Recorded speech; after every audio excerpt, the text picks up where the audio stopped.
पर डिस्कस करेंगे। इन्वायरमेंट की जो श्रृंखला मैं चला रहा था उसी में आज मैं आगे बढ़ूंगा। और मैंने इससे पहले वाले वीडियो में बायोम के प्रकार बताए थे, ये पार्ट 2 है। बायोम के प्रकार पार्ट 2 है, क्योंकि पार्ट 1 में मैंने उसको कंप्लीट मैं नहीं कर पाया था। तो बच्चों आज मैं पार्ट 2 में उसको पूरा कंप्लीट करूंगा, ठीक है ना। तो मैंने बताया था बायोम 4 प्रकार के होते हैं: वनीय बायोम, घास प्रदेशीय बायोम, टुंड्रा बायोम और सागरी बायोम। अगेन मैं रिपीट करूंगा, वनीय बायोम होता है, घास प्रदेशीय बायोम, टुंड्रा बायोम होता है बच्चों, और सागरी बायोम होता है। 4 तरह के बायोम। और वनीय बायोम को भी मैंने डिस्क्राइब किया था 4 पार्ट में। सिर्फ इससे पहले वाली वीडियो में मैंने वनीय बायोम के ही बारे में बताया था। उसमें मैंने 4 बताए थे: विषुवतीय वन बायोम, है ना, मानसूनी वन बायोम, और क्या कहते हैं, रूम सागरीय और टैगा वन बायोम। ये चारों बायोम के बारे में मैंने डिस्कस किया था। तो बच्चों आज हमें जो डिस्कस करना है वो घास प्रदेशीय बायोम, टुंड्रा बायोम और सागरीय बायोम के बारे में हम लोग जानेंगे। कॉन्सेप्ट प्लस क्वेश्चन दोनों को हम लोग तैयार करेंगे।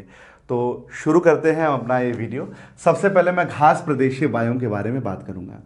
घास प्रदेशीय बायोम, ध्यान दीजिएगा, घास प्रदेशीय बायोम जिसको हमने 2 भागों में बांटा है। 2 भाग कौन कौन से? एक उष्णकटिबंधीय और एक है उपोष्ण कटिबंधीय।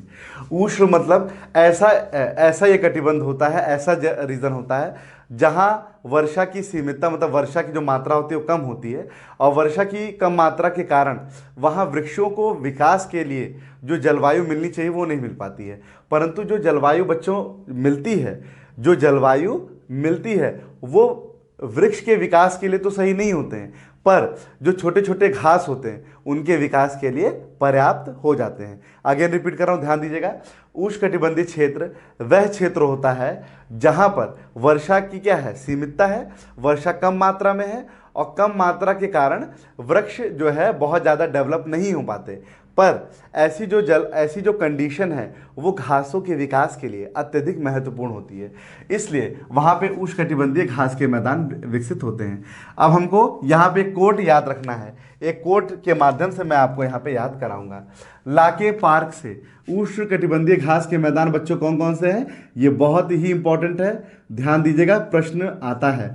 लाके पार्क से लानोज, कैंपोज, पार्कलैंड और से सवाना, है ना, ध्यान दीजिएगा, सवाना, लानोज, कैंपोज, पार्कलैंड और सवाना। लाके पार्क से, बार बार याद करा रहा हूं, लाके पार्क से। कैसे याद करेंगे?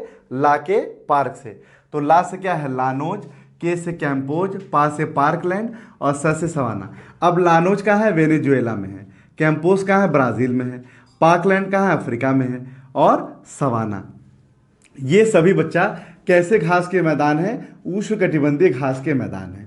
याद कर डालो, एकदम दिमाग में, ये छपने वाला क्वेश्चन है, इसको नोट डाउन जरूर कर लीजिएगा। फिर इसके बाद हम बात करेंगे उपोष्ण कटिबंधीय। उपोष्ण कटिबंधीय में कौन कौन से आते हैं घास के मैदान? प्रेरी, पंपाज, वेल्ड, डाउन्स और स्टेपी।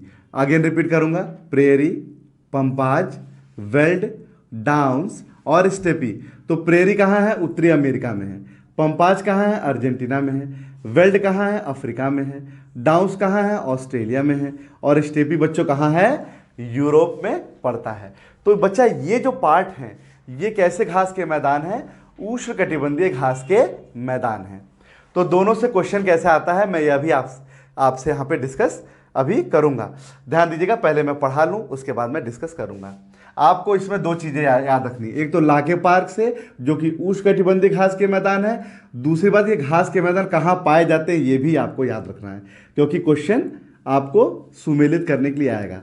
ठीक है, पीसीएस का फॉर्म आ चुका है, आप लोग उसको भरिए। और ये जो सेशन है जो एनवायरनमेंट का मैं चला रहा हूँ वो आपके पीसीएस के लिए जो आपका एग्जाम होने वाला है जून में उसके लिए बहुत ही ज़्यादा महत्वपूर्ण है।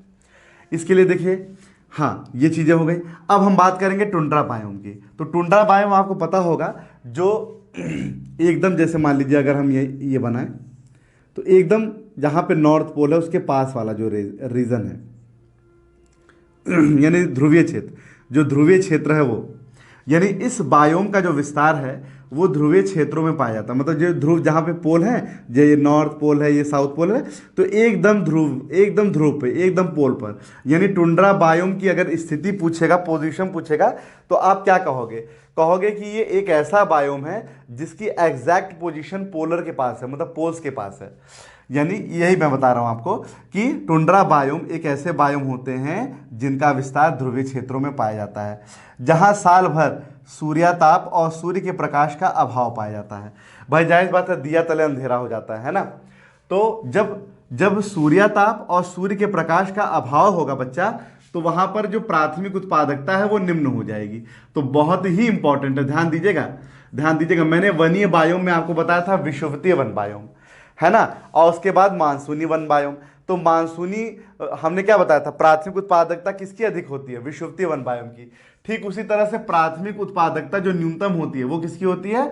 टुंड्रा बायोम की। क्योंकि बच्चा यहाँ पर उत्पादन करने के लिए, प्रोडक्शन करने के लिए जो क्लाइमेट चाहिए होता है वो हमको नहीं मिल पाता। दैट इज वाई जो है यहाँ पे प्राथमिक उत्पादकता न्यूनतम। अब प्राथमिक उत्पादकता मतलब प्राथमिक उत्पादक कौन होते हैं? पेड़ पौधे। तो पेड़ पौधे बहुत ज़्यादा यहाँ विकास नहीं कर पाते। क्यों? क्योंकि वो ऐसी जलवायु दशा उनको मिल ही नहीं पाती है उनको विकास करने के लिए। आ रही बात समझ में? अगला, यहाँ पे खाद्य श्रृंखला का क्रम क्या है, ये भी बहुत इंपॉर्टेंट है। मास, लाइकेन, रेंडियर और एस्किमो। याद कीजिएगा, MLRA। मास हो गया, लाइकेन हो गया, रेंडियर हो गया, एस्किमो हो गया। ये खाद्य श्रृंखला का बच्चा यहाँ पे क्रम है। तो खाद्य श्रृंखला का क्रम क्या है? मास, लाइकेन, रेंडियर और एस्किमो। इस बायोम में विश्व की समस्त पादप जातियों का मात्र 3% पाया जाता है। बहुत ही इंपॉर्टेंट है। यानी विश्व की जितनी भी पादप जातियां होती हैं उनका 3% अगर आप निकाल लो तो अकेले टुंड्रा में ही पाई जाती हैं। यहाँ पर एक पक्षी प्रवास करता है जिसका नाम है टर्न। तो ये सब कुछ इंपॉर्टेंट फैक्ट हैं, इनको आप कवर करते चलो और लर्न करते चलो, क्योंकि ये सब आपके एग्जाम में कभी भी पूछे जा सकते हैं। अब टुंड्रा बायोम है ना, ये हमने बता दिया। सबसे ज्यादा आपको याद रखना है कि न्यूनतम प्राथमिक उत्पादकता होती है। ज्यादा किसकी है? विषुवतीय वन बायोम की। अब आगे बढ़ेंगे सागरी बायोम। किसकी बनेंगे? सागरी बायोम। महासागर। अब देखिए सागर से आपको क्या दिखता है, देखिए ध्यान दीजिएगा। अगर हम पूरे अर्थ पे अगर हम देखें, यहाँ मैंने सागरी बायोम का चित्र बनाया है, आप लोग को दिख रहा होगा, मैं उम्मीद कर रहा हूँ साथ साथ दिख रहा होगा। जरा ध्यान दीजिएगा, अगर हम डिवीजन की बात करें तो 71.8 और 29.2, 71.8 जल है और 29.2 क्या है? स्थल है। यानी पूरे पृथ्वी पे अगर हम देखें तो 71.8% जल पाया जाता है और 29.2 स्थल पाया जाता है। तो हम अब इस जल में अगर देखेंगे तो मैक्सिमम परसेंट जो है वो किसका है? सागर का है, महासागरों का है ना। तो महासागरी जल का तापमान 0 से 30 डिग्री सेंटीग्रेड रहता है। भाई ये देखिए, जैसे महासागर है तो उसके जो उसका जो लेयर होता है, सरफेस जो एकदम ऊपरी सतह होती है, वो उसका एक सर्टेन टेम्परेचर होता है, लगभग 0 से लेकर के हम देखेंगे 30 डिग्री। बहुत ही इंपॉर्टेंट है, कथन कारण में पूछा जा सकता है। सागरी जल में घुले पोषक लवण तत्वों की अधिकता होती है। आपको पता है, मैंने बताया था, अगर हम देखें, अगर हम वहाँ पर न्यूट्रिशन का अगर लेवल देखें, सबसे ज़्यादा सोडियम क्लोराइड होता है, मैंने बताया था। मैक्सिमम 30, मतलब ये कितना परसेंट होता है? मतलब मैक्सिमम परसेंट होता है सोडियम क्लोराइड, है ना। और अगर हम खाद्य श्रृंखला का क्रम देखें, जैसे सागर है तो सागर पे भी खाद्य श्रृंखला क्रम होता है। क्योंकि देखिए सूर्य का प्रकाश, देखिए यहाँ पे मैंने डायग्राम बनाया है, सूर्य का प्रकाश पड़ेगा तो जो हरे हरे पौधे होंगे उनको जल मिल जाएगा यहाँ महासागर के जल से, और सूर्य का प्रकाश मिल जाएगा और वह दशाएं मिल जाएंगी जिससे वो अपना विकास कर पाते हैं, है ना। और उस हिसाब से जो है ये हाइड्रोफाइटा, जो हाइड्रोफाइटा पौधे होते हैं यहाँ हमें देखने को मिलते हैं। हाइड्रोफाइटा जो है यहाँ आपको देखने को मिलेंगे।